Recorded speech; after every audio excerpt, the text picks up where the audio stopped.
Hi friends. வெள்ளிக்கிழமைனாலே கொஞ்சம் வேலை ஜாஸ்தியாக தான் இருக்கும். ஆனால் இந்த வாரம் வேலை கம்மி தான். எனக்கு காலையில் டிஃபன் செய்கிற வேலை இல்லை. மாவு எப்போ அரைச்சி வச்சுருப்பேன். போன வாரம் ஆட்ட முடியல. வாங்கியாவது வைக்கலான்னா நைட்டு சுத்தமாக மறந்துட்டேன். அதனால் மதிய சாப்பாடுக்கு தேவையான சாம்பார் காலையிலே வச்சுட்டு கொஞ்சம் உருளைக்கிழங்கு பொரியல் தான் ரெடி பண்ணியிருந்தேன். கஞ்சிக்கு தொட்டுக்க சீனரை வத்தல் வாங்கிட்டு வேணான்னா மிளகா வத்தல் வாங்கிட்டு வந்தான்.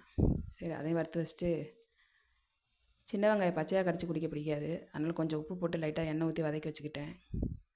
குளிச்சுட்டு வந்து ஒரு சின்ன கோலத்தை போட்டுட்டு சாமி கும்பிட தான் எல்லாம் ரெடி பண்ணிகிட்டு இருந்தேன். போன வாரம் சாமி கும்பிட முடியல. சரி, இந்த வாரமாவது ரெடி பண்ணிக்கலாம். போன வாரம் சாமி கும்பிடாமலே மனசுக்கு ஒரு மாதிரியாக இருந்துச்சு. அதனால் பூ வாங்கிட்டு வர சொல்லி பூ போட்டு அதுக்கு தான் ரெடி பண்ணிகிட்டு இருந்தேன். சனி பயிற்சி ஸ்டார்ட் ஆயிடுச்சு. இந்த வாரம் நம்ம ராசிக்கு தான் என்ட்ரி கொடுத்துருக்காரு. சரி, அவருக்கு ஒரு வணக்கத்தை போட்டுட்டு சாமி கும்பிடலான்னு தான் ரெடி பண்ணியிருந்தேன். சாமி கும்பிட்டுட்டு எல்லாம் நல்லது நடக்கும்னு நினச்சிப்போம்.